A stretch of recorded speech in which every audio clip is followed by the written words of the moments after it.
Ba yung interval ng change oil ng transmission compare sa engine oil?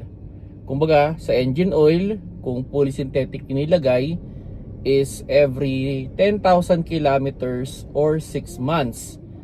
Pero sa transmission oil, normally, it's around 40,000 kilometers or 2 years. Ang idea kasi doon, syempre, mas mabigat yung trabaho ng engine than sa transmission. Kaya mas mabilis na pinapalitan nyo sa engine than sa transmission. Hello mga paps, I'm Kuya Shane at yun, may na-receive tayong question na related sa fluid, no? O sa transmission oil tsaka sa engine oil. At yung question na na-receive natin is kung pa nag-change oil daw ba, dapat sinasabay yung sa transmission. So magkaiba sila ng interval at magkaiba rin yung type ng oil o fluid na ginagamit dyan. So kung sa engine oil, kung polysynthetic yan, that's good for 6 months or 10,000 kilometers. Unlike kasi sa transmission oil na 2 years or 40,000 kilometers. So ganun yung interval, ano. Ang pinaka-idea, yun nga nabanggit ko kanina, no. Mas mabigat kasi yung trabaho sa engine compare sa transmission. And yung sa transmission, sabihin natin created siya na mas maglast ng mas matagal sa loob ng makina compare with the engine oil na hindi ideal na patagalin niya ng 2 taon dyan. So kumbaga pag sa transmission fluid kasi kahit 2 taon na yan dyan, hindi siya yung namumuo o hindi siya nag-sludge. Unlike kasi sa engine oil, pag pinatagal mo ng mga 2 taon yan dyan, nako, malamang sa malamang meron ng mark ng oil sludge yan. So magkaiba sila nung ginagamit o yung idea ng ng pagpapalit, no. Kumbaga pang matagalan yung sa transmission oil, pero yun nga, hindi naman ganun din kabigat kasi yung kanyang ginagawa. Okay? So syempre, kahit sabihin nating every 2 years lang yan or 40,000 kilometers, actually idea lang to, no. Yung ano naman kasi kung ano yung mauna, 'di ba? Kung 40,000 kilometers or 2 years. May mga pagkakataon talaga na 2 taon na yung kotse pero hindi pa naaabot yung 40,000 kilometers. So, para sa akin, ano, pwede nyo namang i-extend pa yan. So, halimbawa, kung 2 years man yung recommendation ko, kung hindi naman talaga gamit yung kotse, pwede nating i-max yan hanggang 3 years. Okay, 3 taon lang ha. Huwag yun nang extend pa. Hanggang 3 taon lang tayo. Actually, kung kaya nga, 2.5 years lang, okay na rin yan naman. Okay, kung sakali mang hindi masyadong gamit.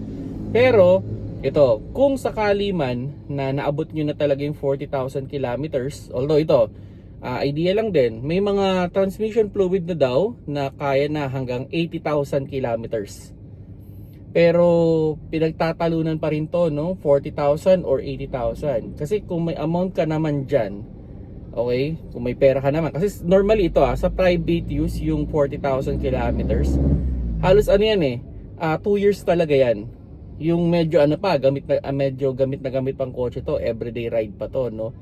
Pero dun sa mga medyo hindi masyadong nagra-ride, 2 taon na yung kotse, yung iba ano pa lang mga 25,000 kilometers pa lang yung tinatakbo.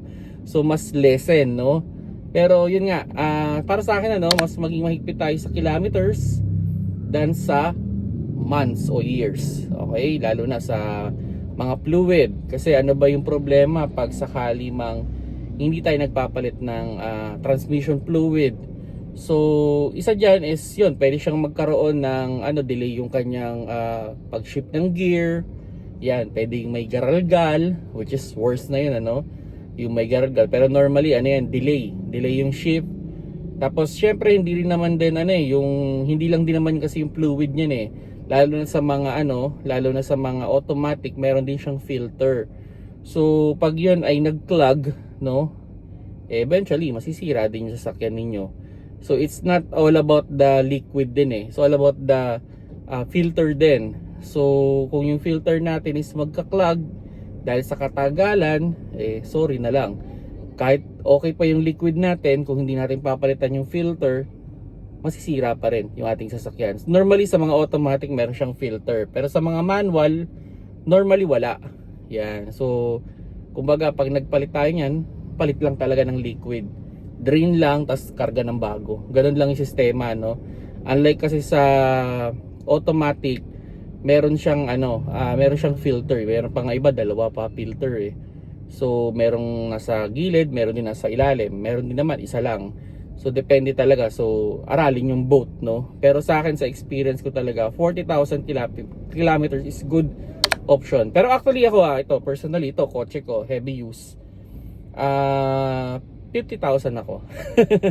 So 50,000 kilometers. Kasi may advice din naman na yung liquid nito is kaya naman up to 80,000 kilometers. Pero dahil nga heavy use yung sasakyan, so I preferred na, although hindi ko naaabot yung years, no, kasi sabihin natin ito, halimbawa pa 2 taon pa lang pero 70,000 kilometers na almost, or alos 80,000 kilometers na.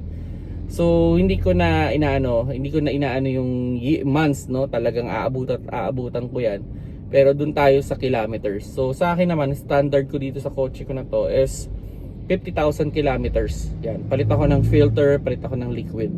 So ganoon naman yung sistema. Pero yun nga, kung gusto niyo alagaan talaga yung inyong sasakyan, I advise 40,000 kilometers or 2 years. Okay? So magkaiba sila ng drain plug. Hindi porket dinrain mo yung sa engine mo, madidrain mo rin yung transmission. Hindi, magkahiwalay yan. So magkahiwalay talaga ng, kumbaga sa magkahiwalay na body yan. Okay? So hindi talaga sila magkasalo ng liquid. So kung magpapalitan tayo ng engine, para lang sa engine yun. Hiwalay talaga yung sa transmission. Okay? So sa mga automatic, para mas magtagal pa yan, hindi lang din naman yung transmission fluid o CVT fluid or ATF yung pinapalitan natin. Syempre damay na rin natin dyan yung inyong coolant. Kasi normally sa mga automatic, connected din yung kanilang transmission sa coolant. Okay? Or sa radiator. So yan, dapat inaalagaan din natin yung ating cooling system pag automatic. Unlike sa manual kasi hindi siya connected eh. So siguro mas mainit kasi yung sa automatic than yung sa manual. Yan. So yun mga paps, no. I hope you get something on it, do sa question, yun nga, alamin ninyo yung recommended na interval, and I highly recommend na i-check ninyo kung ano ba yung tamang oil o fluid na gagamitin sa inyong transmission. Huwag kayong basta lang bibili or magpapalit. Dapat tama. Okay? Kasi marami nang naliligaw dyan. Lalo na yung mga modern car ngayon, may mga CVT na, no? Yung CVT, may iba-iba pang klase ng CVT. Although sa ATF ganoon din, may iba-ibang klase rin na ATF. So medyo may kasilanan ng konti o masela ng konti ang transmission fluid. So kung maaari, no, at kung kaya, kasa lang tayo bumili niyan. Okay? Kasi marami ring nasisira dahil sa fake na fluid. Kasi yun nga, medyo matagal yan sa makina natin. Dahil sa tagal niyan, kung fake yung mabibili natin, sadly pwedeng mag-cause yan ng sira. So imbis na change oil lang, naging change transmission na. Yung ngayon napanood ko nung nakaraan imbis na change oil daw, change engine yung nangyari. So yan mga paps, no. Sana nakakuha kayo ng konting idea with regards transmission oil o gear oil. Iba tawag nila gear oil, transmission oil. Sana nakakuha kayo ng para paano nyo aalagaan yung kotse. Yun naman yung bottom line natin dito, no. Yung mapatagal natin yung buhay ng ating sasakyan. So yun, kung nagustuhan nyo yung video, pakilike na lang mga paps.